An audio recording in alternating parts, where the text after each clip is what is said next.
Palju täna maha istutati? Hommikul esimese lanki peale sai pandud 1000, siia 1400, siis 2400 ja nüüd see suur lank, ma arvan, et sinna äkki jõudsime 1000 panna või? Et siis ma arvan mingi 3500 umbes. Ja palju sul metsa on? Minul on metsa, ütleme firma metsa ja enda metsa on circa kuskil 500 hektarit kokku. Ja tänavu aasta metsa istutame 10-5, ma arvan 15,3 hektarit oli tänavu aasta, mis maha istutame. See on tähendab siis 30 000 kuuske ja 1600 kaske. Tänavu aasta need pooled on tänaseks pandud. Isegi rohkem kui pooled, ma arvan, nüüd on juba mingi 20 000 on juba pandud, nii et mingi 10 000 on veel panna. Nii et lähipäevade küsimus. Sa oled füüsilise isikuna metsaühistu liige ja oled käinud siis oma firmaga metsaühistu liige või kuidas sul on? Ma olen mõlemad pidi, olen Arved Viirlaiu Põhja-Eesti metsaühistu liige nii firmana kui ka eraisikuna. Ja ma olen seal ka ise samas juhatuse liige. Kui oluliseks sa pead metsaühistu rolli siin metsaühistu liikmena, ütleme, siis teenuse osutamisel või üldse toimetustel? Ikka pean oluliseks, et eks igal asjal omad plussid, omad miinused, et kui me nüüd ülestöötamise poolt vaatame, et kus nagu inimene saaks ülestöötamise teenust, et kindlasti on läbi ühistu lihtsam saada ülestöötamise teenust ja sealt on ka hinda natuke mõjutab, et sul on võimalik odavamalt saada seda ülestöötamise teenust. Ja eks siin ole omasid plusse veel, et kas või see sama metsa istutamine, et kui ikkagi varakult ära plaanida ja asjad kokku leppida, siis saab need taimed ka kiiremini maha ja endal natuke muresid vähem ja just see taimede tellimine ja kõik, et okei, mina olen asja sees, et ma tean kust ja mida ja ega ma ka kõik ei tea. Aga üht-teist ma ikka tean, ja just see taimede tellimine ja kõik, et see oleks õigel ajal tehtud ja kui sa siin hakkad otsima siin märtsikuus, et kus ma saan ja siis on korraga hilja. Et need on need ühistu plussid ja eks siin ole miinuseid ka, et nii kui me siin hommiku või lõunapausi ajal sai räägitud, et inimesi on igasuguseid, et mõni arvab, et see lank on hirmus kole, eks. Et paikaid maas, igasuguseid oksi siin ja kännujuurikud kohati kõrged ja nii edasi, aga need on natukene metsakauged inimesed, et metsakasvatus ongi nii, et mõni lank jääb ilusam, mõni jääb koledam. Täna on siin juba uued taimed peale istutud.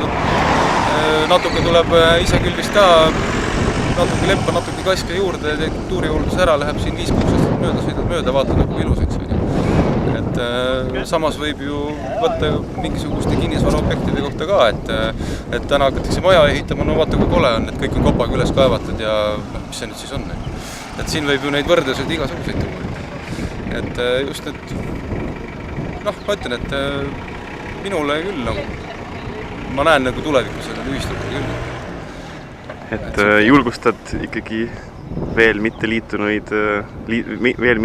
metsaomanikke kindlasti vähemalt proovima. Igal juhul. Et eks saab igalüks ju omal nahal ära proovida, et kas ta näeb sellest ühisust omale midagi kasu või ei näe. Kohustuslik see ei ole sinna kuuluda, iga keel saad sealt ju välja astuda. Et ikka julgustan kindlasti, jah. Et ega ma ei saa niimoodi öelda, et kui keegi hakkaks täna küsima, et mis siis on need konkreetsed plussid on, eks igal ühel on omad plussid ja omad miinused, et minu jaoks on ta ühte ja teistmoodi kasulik, mõne teine mismoodi näeb hoopis seal mingi kolmandat plussi, mida mina täna ei näe, eks, nii et see on ju kõik suhteline, vähemalt minu arust. Aga aitäh, edu sulle! Jah, suur tänu teile ka, et suure hulga taimi maha istutsite. Hästi, aitäh! Aitäh!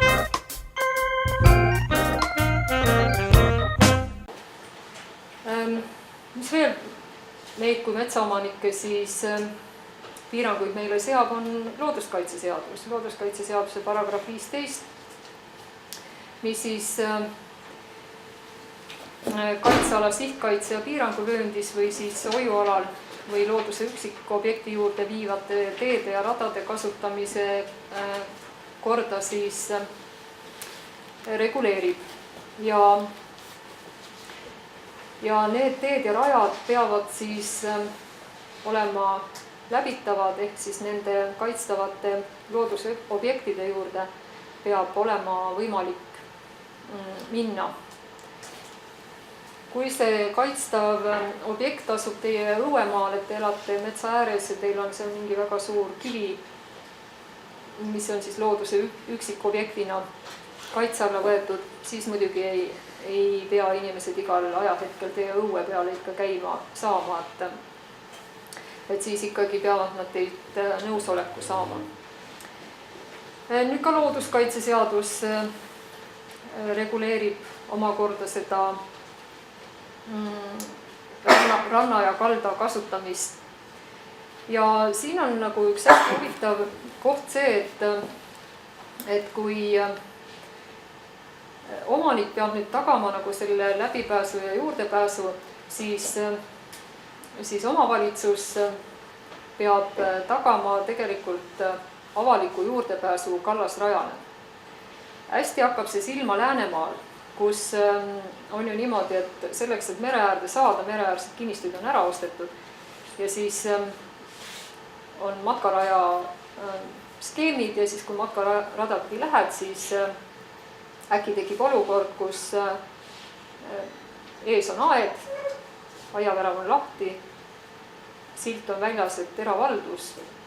Mina jäin küll esimesel hetkel mõtlema, et huvitav, kas ma nüüd võin sinna sisse minna või ma ei või sinna sisse minna, et kas see siis on nüüd piiratud ja tähistatud, ta ju on, eks ole, tõsi, telefoninumbrit ei olnud. Aga hiljem siis selguski, et omavalitsused olid tegelikult nende maaomanikega siis kooskõlastanud ja saanud siis loa neid teid kasutada selleks, et mere äärde pääseda. Aga loomulikult peab kohalik omavalitsus maaomanikuga sellisel juhul kokku leppima ja nende peaks sõlmima ka selle jaoks lepingu. Meil isiklikult on olnud selline kokkupuude, kus ka meie kinnistut läbi matkarada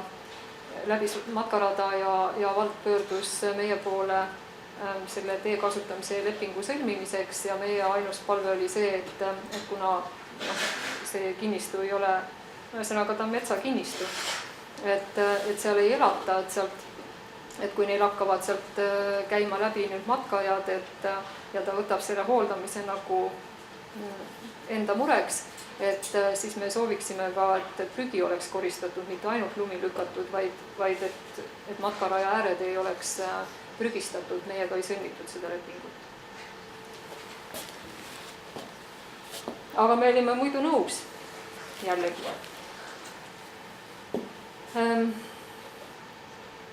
Ja siin on siis väljavõtte veeseadusest, et millal saab siis avalikult kasutatavaks veekoguks nimetada mingit veekogu. Et ei saa siis, kui see veekogu ongi ühe kinnistu piires ja sealt väljavoolu ei ole, ühesõnaga, et on, nagu ta öeldakse, umbjärv, eks ole, teie kinnistu keskel, siis seda nagu avalikult kasutatavate veekogude nimekirja lülitada ei saa. Ja ei saa siis ka sellist mitmekinnisesse piires asuvat väljavooluta, et see väljavoolu koht on nagu hästi oluline just siin. Siseveekogu, millel on siis pindala on väiksem kui 5 hektarit, ehk siis sellised väiksed veekogud. Aga loomulikult, kui on tegemist mingi loodusõnnetusega, metsatulekahjuga ja on võimalus sellest veekogust vett saada, siis me peame seda lubama ja see on lausa seadusega kirja pandud.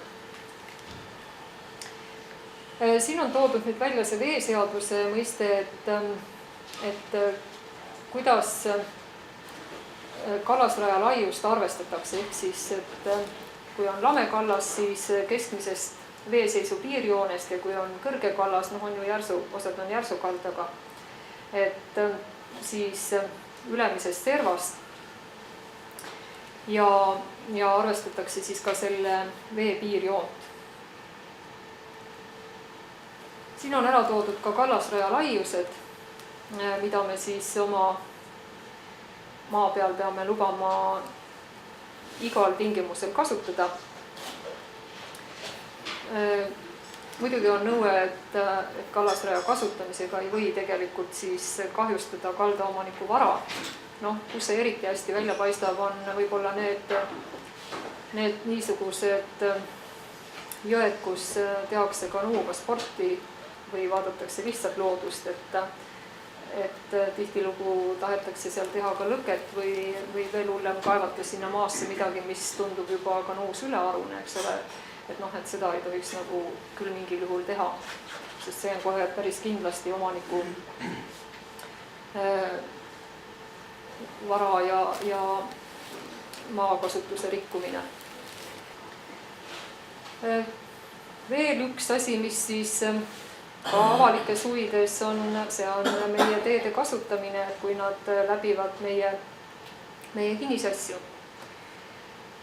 Nii et avalikult kasutatav tee erateena on ainult sellisel juhul, kui teiega sõlmitakse selleks leping. Et eratee üldjuhul ei ole avalikult kasutatav ainult sellisel puhul, kui kohalik omavalitsus teiega siis sõlmib lepingu.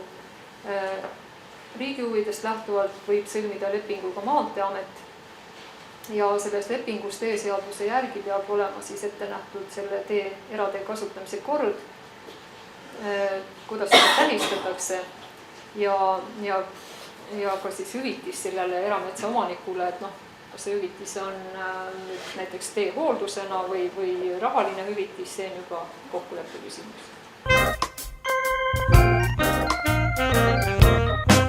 Meil on 2 juurepessu liiki, üks on kuusejuurepess, teine on männijuurepess.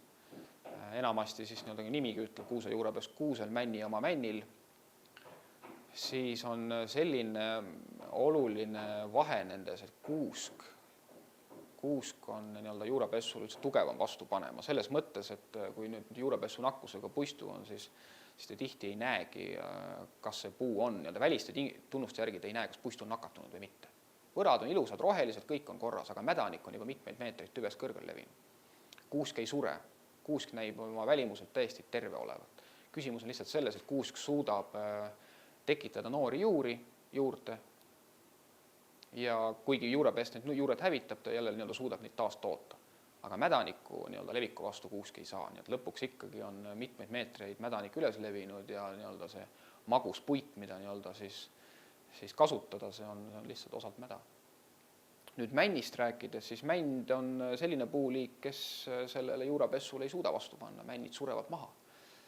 Mädanik jõuab vaevalt juurekaelani, on puud juba surnud. Ilma, et veel tekiks mingisuguseid viljakehi, juurepessu viljakehi või muidki tunnust. Ja lihtsalt näete, et mingi gruppidena surevad männid maha. See on oluline küsimus ja järjest enam männikuid on juurepessu nakkuse all kannatamas. Häda on ka veel selles, et seda juurepessu mändidel tihti inimesed ei tunne, ei oska määrata.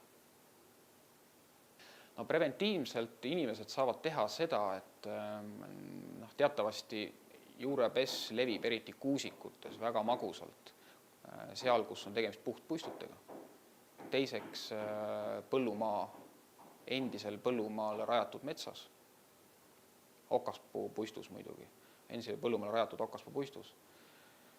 Seal on juurepess väga tõsine probleem ja muidugi teatud kasvukohatüübid, kus on juurepess tõsine peavalu. Männikutes on juurepess oluline probleem pohla kasvukohatüübis või selle piirialadel ja kuusikutes on juurepess probleem jänesekapsa kasvukohatüübis või siis selle lähialadel või siis selle lähikasvukohatüüpides.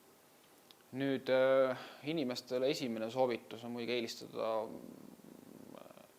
eelistada puhtpuistute asemel segapuistuid. See on esimene, mida teha saab. Kui on tegemist väikese talumaaga ja ei ole mingit hädavajadust aasta ringi raiuda, siis kindlasti üks oluline põhimõte on see, et raiuda pigem suvel. Raiuda pigem talvel ehk külmal ajal. Suvised raied jätta kindlasti kõrvale. Ja kui mingi eriline vajadus nüüd on juurepessu või on metsaraieks ka suvisel ajal, siis sellisel juhul on soovitav kasutada sellist preparaati, mida siis tänapäeval võiks nimetada äärmiselt efektiivseks preparaadiks. See on seenega seene vastu ehk preparaat, mis on biopreparaat sisult. Ja sellega saaks pritsida kändusid siis peale suviseid või soojal ajal tehtud raieid. selle tulemuseks on lihtsalt see, et see teine seen, mis selles preparaadis sisaldub, preparaadi nimetus on ROT-STOP. Teine seen, mis selles preparaadis sisaldub, see lihtsalt kännu peale kandes hakkab kiiresti arenema, katab kogu selle kännu pinna, liigub edasi nii-öelda puu juuresüsteemi ja takistab nii-öelda selle juuresüsteemis ka selle juurepessu siis nakatumist.